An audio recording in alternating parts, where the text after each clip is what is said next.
स्वागत है आपका। नमस्कार, मैं हूं आशीष चतुर्वेदी और नमस्कार, मैं हूं आपके साथ कुशल गुप्ता। मिड वीक सेशन है एंड ओवरऑल जिस तरह से अमेरिकी बाजारों ने कल ट्रेड किया आशीष, इनफैक्ट अब कोई कोरिलेशन बचा नहीं है। अब इंडियन मार्केट्स और अमेरिकी बाजारों का जो पहले रिलेशनशिप इस्टेब्लिश किया करते थे शो की शुरुआत में, और जैसा देखते थे कि किस तरह के संकेत वहां पर देखने को मिल रहे हैं, वो अब भारतीय बाजारों से बिल्कुल भी मेल खाते हुए नजर नहीं आते हैं। But largely definitely global pictures हमें फैक्टर इन कर चलनी है। अपनी टीम्स बनाने के पहले हम इन सब फैक्टर्स को जज करते हैं एंड अकॉर्डिंगली उसके बाद आपके सामने अपने स्टॉक्स लेकर आते हैं। तो सबसे पहले तो ग्लोबल मार्केट से किस तरह के क्यूज मिल रहे हैं उस पर चर्चा कर लेते हैं। एसजीएक्स निफ्टी एज ऑलवेज जिस तरह से अमेरिकी बाजारों में गिरावट या वॉलेटाइल सेशन आपको देखने को मिला, उसके बाद ऑलमोस्ट 84 अंकों की गिरावट दिखा रहा है। डाउ जोन्स आप देखिए किस तरह की वॉलेटिलिटी इसके चार्ट स्ट्रक्चर में आपको आपकी स्क्रीन पर दिख रहा होगा कि यहाँ पर देखने को मिली थी। तो भारी उतार चढ़ाव यहाँ पर है। ब्याज दरों पर फैसला आज आने वाला है शाम को, तो यहाँ पर हमारी ऑल इंपॉर्टेंट नजर बनी रहेगी। पर उसके पहले हमारे बाजार किस तरह से ट्रेड करते हैं, स्टेबल रहते हैं, वॉलेटाइल रहते हैं, इसका जवाब नजर आएंगे, किस तरह का रुझान रहेगा। बट लार्जली जो सेटअप है, जो पिक्चर्स है, यूरोपियन मार्केट से भी थोड़ी गिरावट ही देखने को मिली है। करीबन औसतन 75 से 0.1% तक की गिरावट हमें इन तमाम इंडाइसेस में आती हुई नजर आई है। और अभी हाल फिलहाल आप देखिए तो डाउ फ्यूचर्स ऑलमोस्ट फ्लैट ही ट्रेड करता हुआ नजर आ रहा है। तो कल ऊपरी स्तरों से भारी गिरावट के बाद डाउ थोड़े से संभलते हुए नजर आ रहे हैं और फ्लैट ट्रेजेक्टरी यहां पर भी देखने को मिल रही है। तो सेटअप जो है काफी वॉलेटाइल रहने वाला है, ऐसी एक्सपेक्टेशंस हम लगाकर चल रहे हैं। सेटअप वॉलेटाइल रहेगा और बाजार में क्या होगा फिलहाल कहना मुश्किल है, लेकिन अभी 80 अंकों की गिरावट आपको एसजीएक्स निफ्टी दिखा रहा है। अब एक 80 अंकों की गिरावट रिकवरी में बदल जाएगी, तेजी आ जाएगी, कहना मुश्किल है। लेकिन हमारी स्टॉक्स की जो लिस्ट है वो तैयार है। कुशल, सबसे पहले बताइए कैश का स्टॉक। बिल्कुल आशीष, कैश स्पेस में केनार कंस्ट्रक्शन ये स्टॉक मैंने चुना है। वैसे भी कंस्ट्रक्शन स्पेस की कंपनियां लगातार हमारे रेडार पर आ रही है और यहाँ पर इनके लिए एक खबर का डेवलपमेंट हुआ है जिस वजह से मुझे लग रहा है कि इनकी जो सब्सिडरी है केनार तिरुमला इंफ्रा, उनको बोनस क्लेम एनएचएआई से मिलता हुआ नजर आया। और ये इसलिए मिला है क्योंकि इन्होंने समय से पहले एग्जीक्यूशन कर दिया है। करीबन 8 करोड़ रुपए का इनको ये बोनस मिलता हुआ दिख रहा है। तो डेफिनेटली बेहतर एग्जीक्यूशन की खबर पर केनार कंस्ट्रक्शन आज चलता हुआ दिख सकते हैं। तो 250 रुपए के टारगेट के लिए खरीदारी कीजिए। 238 रुपए आपको स्टॉप लॉस लगाना है। आशीष, आपने क्या लिया? देखिए, मैंने चुना है स्टॉक पूरे टेक्निकल बेसिस पर आईएफएल वेल्थ। यहाँ पर आपको करनी है खरीदारी। अच्छी तेजी यहाँ पर देखने को मिल सकती है क्योंकि स्टॉक ने कल के सत्र में दिया है ऑल टाइम हाई ब्रेकआउट। और इस शो के दौरान काफी बार समझाया कि जब कभी भी कोई भी स्टॉक ऑल टाइम हाई के लेवल की क्लोजिंग दे दे तब हो सकता है कि 1-2 दिन कंसोलिडेशन साइडवेज निकल जाए, लेकिन फिर ऊपर की तरफ की जो ट्रेजेक्टरी है वो खुलती जाती है और ऊपर की तरफ मूव आता है। आईएफएल वेल्थ यहाँ पर भी टेक्निकल सेटअप सपोर्टिव है, अच्छा है, स्ट्रॉन्ग है, ऑल टाइम हाई की क्लोजिंग है। तो 1950 रुपये के लक्ष्य आप इस स्टॉक में कर सकते हैं खरीदारी और 1870 यानी केवल 20 रुपये का आपको लगा के चलना है स्टॉप लॉस। अच्छी तेजी यहाँ पर देखने को मिल सकती है। स्टॉक का स्ट्रक्चर बढ़िया, technical supportive, all time high closing, और क्या चाहिए। आईएफएल वेल्थ इस स्टॉक में करेंगे आप खरीदारी।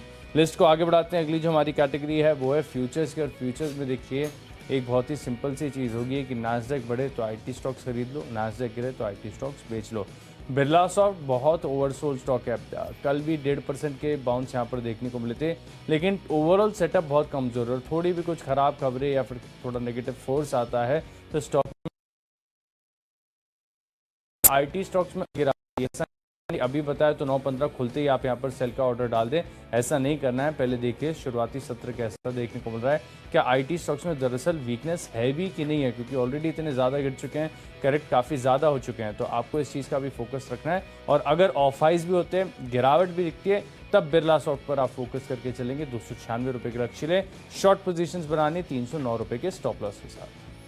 चलिए, डेफिनेटली आईटी स्टॉक्स जो हैं आज के सत्र में गिरावट दिखा सकते हैं। चलिए, इस पर भी मैं कन्विक्शन आगे बताता हुआ नजर आऊंगा आपको कि आईटी स्टॉक्स आज और फर्दर क्यों गिर सकते हैं। बट लार्जली फ्यूचर्स कैटेगरी में आप देखिए अंबुजा सीमेंट्स यहाँ पर बिकवाली करने की राय है। दरअसल आप देखिए पिछले कुछ दिनों से बहुत ही बेहतरीन तेजी इस काउंटर में बनी थी, पर अब खबर आ रही है कि यहाँ पर कंपनी की जो प्रमोटर हैं उन्होंने 15 सितंबर को 63.15% इक्विटी गिरवी रखी है। तो कहीं ना कहीं जिस तरह का मोमेंटम इस स्टॉक में बना था, अब कूल ऑफ होने के संकेत मुझे नजर आ रहे हैं। इस खबर के चलते यहाँ पर आज गिरावट देखने को मिल सकती है। तो बिकवाली कर चलिए 550 रुपए के टारगेट के लिए 585 रुपए हायर साइड पर आपका स्टॉप लॉस बनना चाहिए। चलिए बढ़ते हैं अगली कैटेगरी जो है ऑप्शंस की। और आशीष, आप जिस तरह से बात कर रहे थे कि आईटी स्पेस की कंपनियों पर आज दबाव देखने को मिल सकता है, उसकी कंफर्मेशन भी आती हुई नजर आई है। कल मैं इन्फोसिस का एडीआर देख रहा था, ऑलमोस्ट 2.25% तक लुढ़कता हुआ नजर आया था। और कल के सत्र में आप देखिए यहाँ पर almost flattish closing Infosys में होती हुई दिखी थी। हालांकि ऊपरी स्तरों से गिरावट कल भारतीय बाजारों पर भी यहाँ पर आई है, बट मुझे लग रहा है कि यहाँ पर ओवरऑल जिस तरह से एडीआर में गिरावट आई है उसका इंडिकेशंस यही बन रहा है कि आगे चलकर इन्फोसिस में आज और फर्दर गिरावट आ सकती है और तमाम आईटी स्पेस की कंपनियों पर भी आज दबाव रह सकता है। तो एडीआर 2% की तेज गिरावट हुई है। 1380 रुपए का पुट ऑप्शन खरीदिए, लगभग 30 रुपए के आसपास की प्राइसिंग है। 45 रुपए का टारगेट के लिए 20 रुपए आपको यहाँ पर स्टॉप लॉस लगाना है। इन्फोसिस का एडीआर दिखाकर तो आपने मेरा भी कन्विक्शन बढ़ा दिया। तो एक काम कर देते हैं कि जो ऑप्शंस की कैटेगरी है इसमें मैं भी सेल कर देता हूँ आईटी स्टॉक को। इंटेलेक्ट डिजाइन अरेना, ये स्टॉक भी लंबे समय से रडार पर बना हुआ है, सपोर्ट के आसपास चल रहा है। यहाँ पर भी वीकनेस आती है तो बड़ा ब्रेकडाउन देखने को मिल सकता है। तो 560 रुपये की जो पुट ऑप्शन है यहाँ पर खरीदारी करके चलेंगे। और कुशल ने क्योंकि हमारा कन्विक्शन बढ़ा दिया तो यहाँ पर टारगेट्स है करीब 27 रुपये का, 22 रुपये की क्लोजिंग है, 18 रुपये का आप लगाएंगे स्टॉप लॉस। इंटेलेक्ट डिजाइन की 560 की पुट ऑप्शन खरीदेंगे। आईटी स्टॉक्स में आपको गिरावट देखने को मिल सकती है। लिस्ट को आगे बढ़ाते हैं। अगली जो हमारी कैटेगरी है वो है टेक्नोपिक, और टेक्नोपिक के आधार पर चुना है मैंने गुजरात फ्लोरोकेम। यहाँ पर आपको करनी है खरीदारी। अच्छा टेक्निकल स्ट्रक्चर है। इनफैक्ट एक चीज़ खास होती है कि अगर कोई भी स्टॉक ऊपर की तरफ बढ़ रहा है तो किस एंगल से बढ़ रहा है ये भी अपने आप में काफ़ी इंपॉर्टेंट हो जाता है। और यहाँ पर देखिए बहुत अच्छे एंगल के साथ, बड़े मजबूत टेक्निकल्स के साथ ऑल टाइम हाई की क्लोजिंग यहाँ पर देखने को मिली है। टेक्निकली सेटअप काफ़ी बढ़िया है तो मिस नहीं करना चाहिए।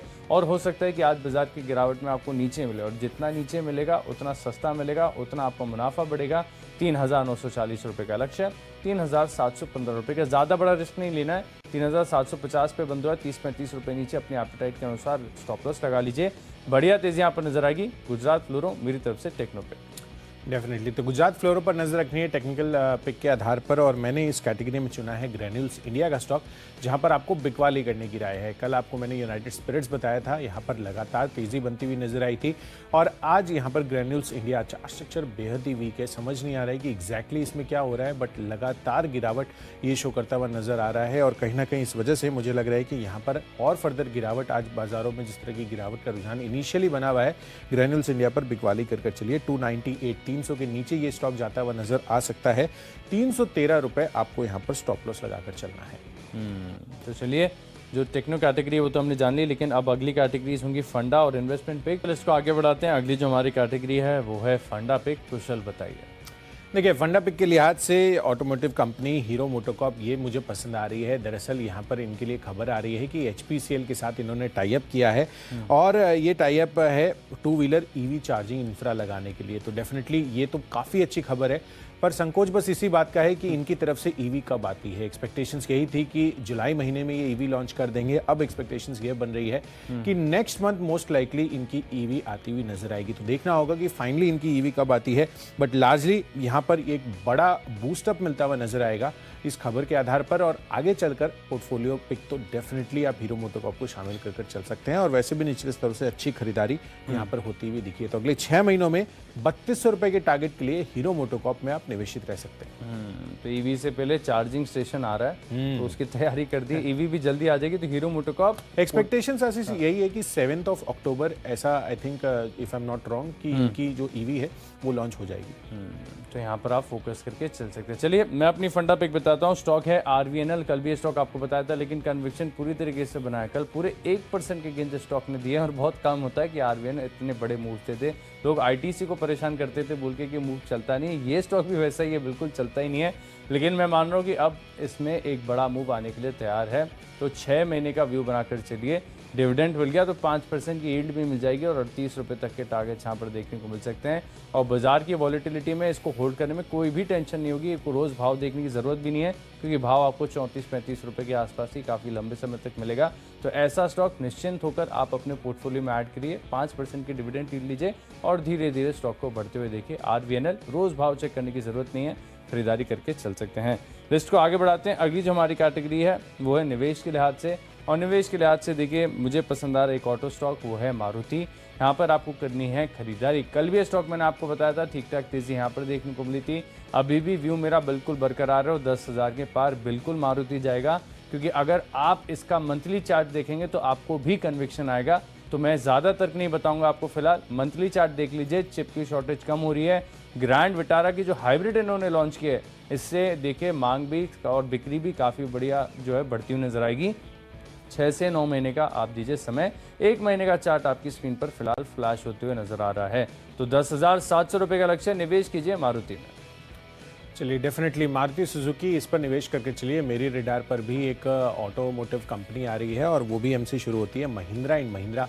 यहाँ पर खरीदारी करनी है। दरअसल यहाँ पर इनके लिए एक न्यूज़ भी आ रही है जिसमें किर्लोस्कर इंडस्ट्रीज से इन्होंने स्वराज इंजन्स में 17.5% हिस्सेदारी खरीद ली है। तो आगे चलकर इनका जो probably I think tractor portfolio है वो काफ़ी अच्छा इम्प्रूव हो सकता है। ऑलरेडी बादशाह तो इनकी है ही है उस पोर्टफोलियो में, और डेफिनेटली आगे चलकर ये एक पॉजिटिव है। XUV 400 आपको पता ही है कि इन्होंने अभी EV लॉन्च की है और आगे चलकर भी यहाँ पर अच्छे रिस्पॉन्स आने की उम्मीद लगाकर चल रहे हैं। तो 2-3 बड़े क्यूज़ हैं जिस वजह से M&M आपके फोकस लिस्ट में रहना चाहिए। तो अगले 12 महीनों के लिए यहाँ पर आप खरीदारी कर चलिए।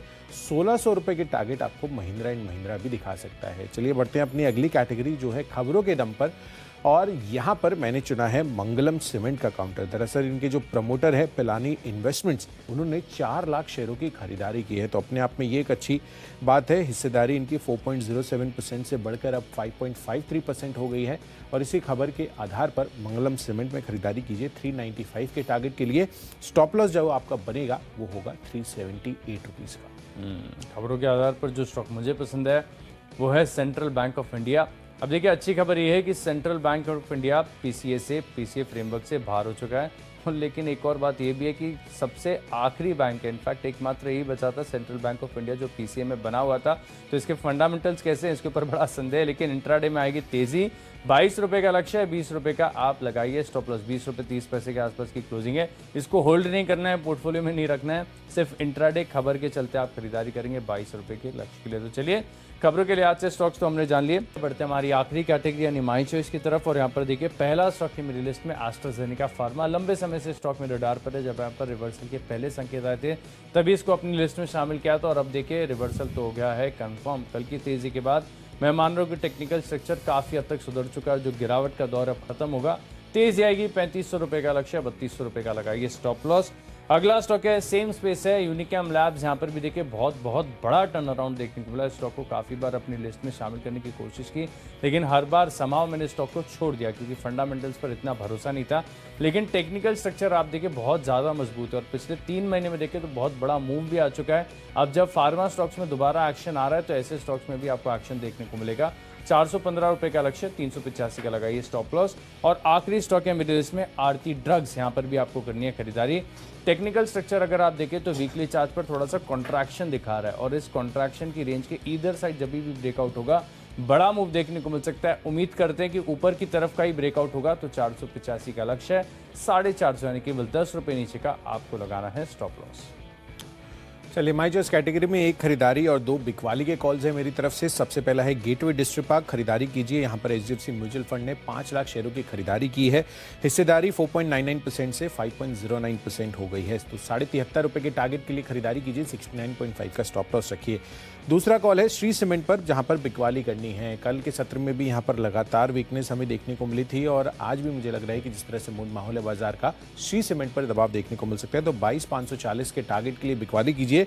23,466 रुपये का आपको स्टॉप लॉस रखना है। और आखिरी कॉल है सीमेंस पर। यहां पर 1 डे और 5 डे चार्ट में देख रहा था लगातार वीकनेस इसने दिखाई है। 14 सितंबर से लेकर अब तक यहां पर कंटिन्यूस गिरावट आपको सीमेंस के स्टॉक में देखने को मिलेगी। तो डाउनवर्ड ट्रेजेक्टरी इंटैक्ट है। 2860 रुपये के टारगेट के लिए बिकवाली कीजिए। 2980 रुपये यहां पर भी स्टॉप लॉस लगाइए। तो चलिए जो 20 स्टॉक्स हैं इनकी फोकस लिस्ट हो गई तैयार। अब जल्दी से देख लेते हैं रिकैप। कैश का स्टॉक है मेरी लिस्ट में IIFL वेल्थ, बिरला सॉफ्ट के फ्यूचर्स में करेंगे बिकवाली, और IT स्टॉक्स में वीकनेस आती है तो इंटेलेक्ट डिजाइन 560 रुपये का पुट ऑप्शन खरीदेंगे। टेक्निकली ऑल टाइम हाई की क्लोजिंग है। गुजरात फ्लोरोकेम में खरीदारी करके चल सकते हैं। फंडामेंटली खरीदना है RVNL 5% की डिविडेंड यील्ड मिलेगी और निवेश के लिहाज से खरीद सकते हैं। मारुति 10,000 के पार जाएगा। खबरों का असर देखने को मिला है सेंट्रल बैंक में और फार्मा स्टॉक्स में देखने को मिलेगा एक्शन। मैंने चुना एस्ट्राजेनेका फार्मा 3500 रुपए का लक्ष्य, यूनिकेम लैब 415 और आरती ड्रग्स में भी आएगा ब्रेकआउट। इन 10 स्टॉक्स में मेरा कन्विक्शन सबसे ज्यादा है। एस्ट्राजेनेका फार्मा बड़ी गिरावट के बाद अब रिवर्सल के संकेत चार्ट पर आ रहे हैं। 3500 रुपए के लक्ष्य के लिए खरीदारी करेंगे।